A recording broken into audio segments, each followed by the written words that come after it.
আপনি সালাউদ্দিন আহমেদ অবৈধ স্বরাষ্ট্রমন্ত্রী, জনাব তারেক রহমান অবৈধ প্রধানমন্ত্রী। তিনি আজকে বললেন যে এই যে গণভোট, এই গণভোট হচ্ছে অবৈধ গণভোট। জনাব সালাউদ্দিন আহমেদকে আমরা প্রশ্ন করতে চাই, যেই আদেশের বলে একই সাথে গণভোট হলো এবং নির্বাচন হলো, সেই আদেশের নির্বাচন বৈধ হয়, তাহলে গণভোট কিভাবে অবৈধ হয়? এক মায়ের পেট থেকে দুই যমজ সন্তান এসেছে, এক যমজ সন্তান বৈধ, আরেকটা অবৈধ, এটা তো কোনোদিন হইতে পারে না। এই গণভোট যদি অবৈধ হয়, তাহলে আপনি সালাউদ্দিন আহমেদ অবৈধ স্বরাষ্ট্রমন্ত্রী, জনাব তারেক রহমান অবৈধ প্রধানমন্ত্রী, বিএনপি সরকার অবৈধ সরকার। কথা ভেবে চিনতে বলবেন। 50% মানুষ ভোট দিয়ে বিএনপিকে ক্ষমতায় বসিয়েছে, কিন্তু 70% মানুষ ভোট দিয়ে এই গণভোটের পক্ষে রায় দিয়েছে। গণভোট সাংবিধানিক না অসাংবিধানিক, এই সংবিধানের খেলা দেখাইতে আসবেন না। 17 বছর এই খেলা দেখাইতে গিয়ে একজনও সাহস করে দেশে ঢুকতে পারেন নাই।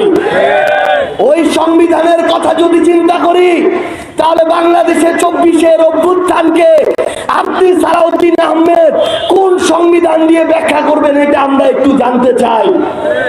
আমরা একটা কথা স্পষ্ট করে বলি, একটা দেশের প্রয়োজনে সংবিধান হয়, জনগণের প্রয়োজনে সংবিধান হয়। জনগণ আর দেশের উপরে কোনোদিন সংবিধান হইতে পারে না। সেখানে জনগণের মধ্যে যদি 70% মানুষ সংবিধানের সংস্কারের পক্ষে ভোট দেয়, জুলাই সনদের পক্ষে ভোট দেয়, আপনি সালাউদ্দিন আহমেদ কিংবা তারেক রহমান এটা বলার স্পর্ধা দেখাইতে পারেন না যে এই গণভোট অবৈধ। আমাদের 6 জনের 5 মিনিটের কথার উত্তর দিতে এই সরকারের অনেক বাঘা মন্ত্রীর 45 মিনিট সময় চলে যায়। শুরু করেছি 6 দিয়ে, কিন্তু খুব শীঘ্রই এই সংখ্যা 160-এ পরিণত হয়েছে। বিরোধীবাসী, আমরা এখানে রাজ্যের সামনে যতই বক্তব্য দিই না কেন, দিচ্ছি সে পরিবর্তন হবে না যদি না আপনারা যারা সামনে আছেন, আপনারা যারা দূর থেকে শুনছেন, কোন বাবা তার মেয়েকে সাথে নিয়ে এসছেন, এখানে কোন মা তার সন্তানকে সাথে নিয়ে এসছেন, আপনারা যারা দূর থেকে শুনছেন, আপনারা যতক্ষণ না পর্যন্ত আপনার নিজের দায়িত্ব বোধ, আপনার নিজের দায়িত্বটা যতক্ষণ পর্যন্ত আপনারা কাঁধে তুলে নিচ্ছেন, ততক্ষণ পর্যন্ত এই দেশের পরিবর্তন সম্ভব নয়। আমার পুলিশ ভাইদের কাছে প্রশ্ন, আমার প্রশাসনের ভাইদের কাছে প্রশ্ন, আপনারাও জানতেন, আমরাও জানতাম, দীর্ঘ 1.5 দশকের বেশি সময় ধরে ভোট চুরি হচ্ছে। আপনাকে দেখেছেন কোন প্রশাসনের ভাই এই ভোট চুরির প্রতিবাদে উনি চাকরি থেকে ইস্তফা দিয়েছেন? আপনারা দেখেছেন কাউকে? উনি পুলিশকে দেখেছেন? উনি বলেছেন যে আমরা এই অবৈধ সরকারের অধীনে চাকরি করবো না। ঠিক একইভাবে দোষ আমাদের উপরেও যায়। আমরা বিশ্ববিদ্যালয়ের পড়ুয়ারা, আমরা একই চাকরির জন্য অনেক বিশ্ববিদ্যালয়ের শিক্ষার্থীরা মন বুঝে, চোখ বুঝে এই ফেসিবাদকে পেসিভলি মেনে নিয়েছিল। কেবল তখনই পরিবর্তন হয়েছিল যখন প্রত্যেকের জায়গা থেকে তার দায়িত্ব অনুযায়ী রাস্তায় নেমে এসেছিল।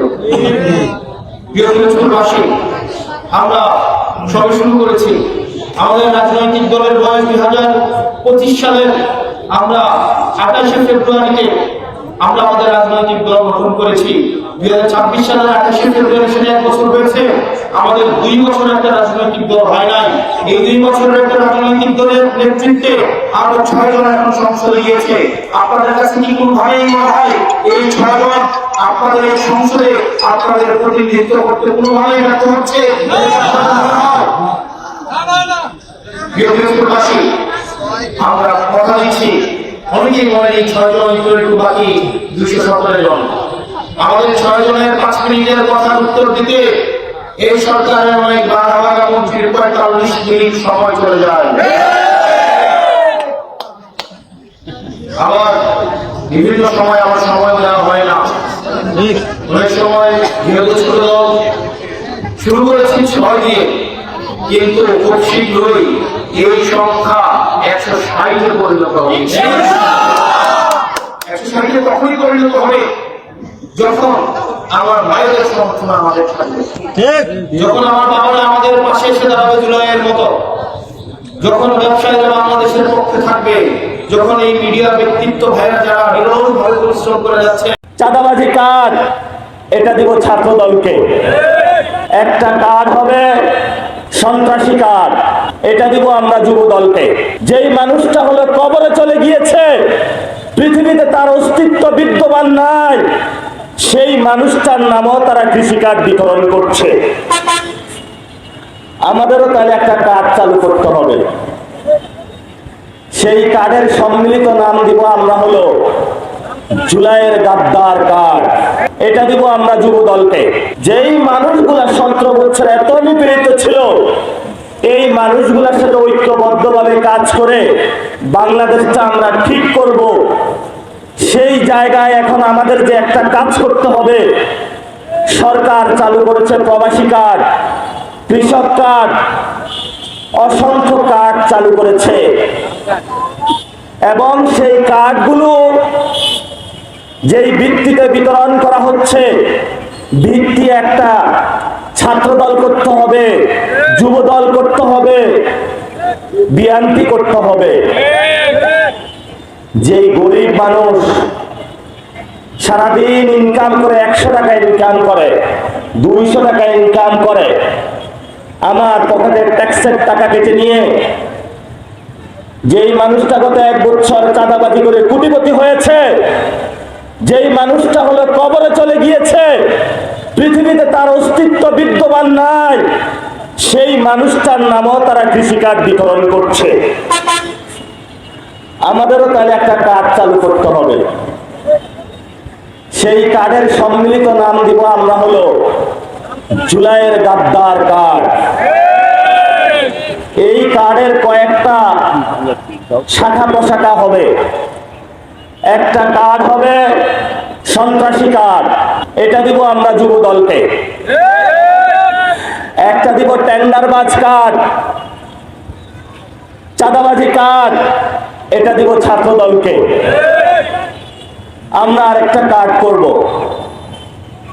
ভারতীয় গাদ্দার কার্ড, ভারতীয় দালাল কার্ড, এটা দিব বিএনপিকে। তারা বাংলাদেশের প্রত্যেকটা স্থানীয় সরকারের কাঠামোতে একদলীয় শাসন শুরু করার পায়তারা করছে।